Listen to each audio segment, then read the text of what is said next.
Bismillahirrahmanirrahim. Assalamualaikum warahmatullahi wabarakatuh.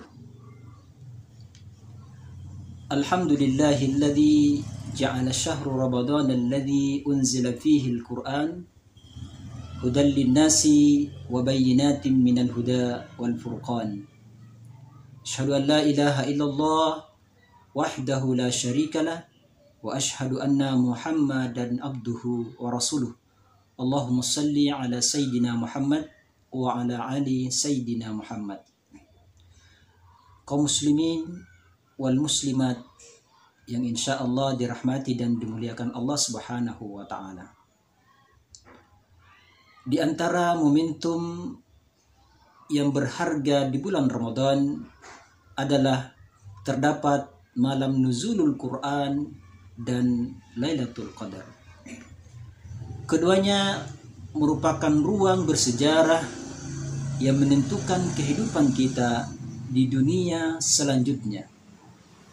Kenapa? Karena hal ini disebabkan lantaran keduanya berhubungan langsung dengan proses turunnya Al-Quran sebagai petunjuk, sebagai pedoman, bahkan pegangan umat manusia.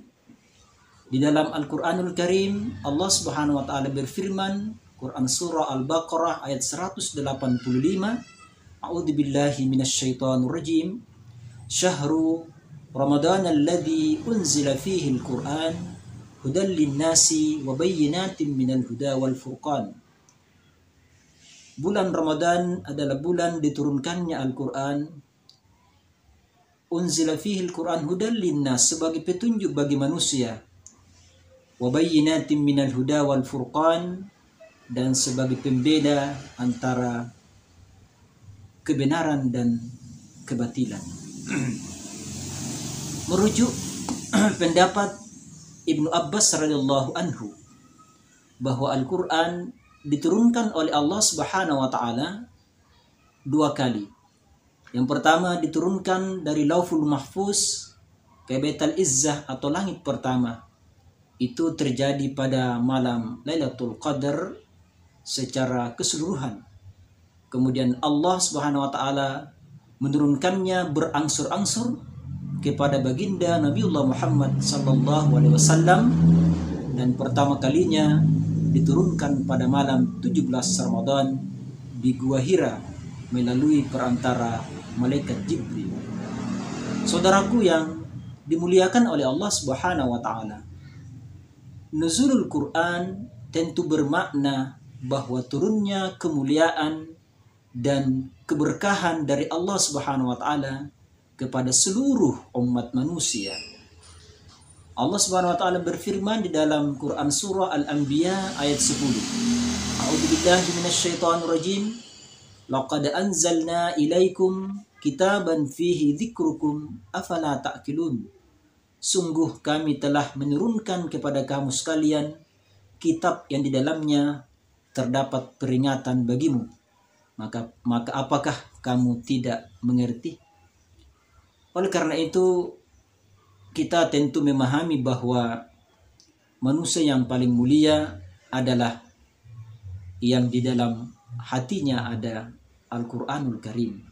Artinya, seseorang ketika dia membaca Al-Quran, kemudian mentadabburinya, kemudian menghafalkannya, mengamalkannya, bahkan mendakwakannya kepada sesama, maka tentu bisa dikatakan bahwa di dalam hatinya ada Al-Quran.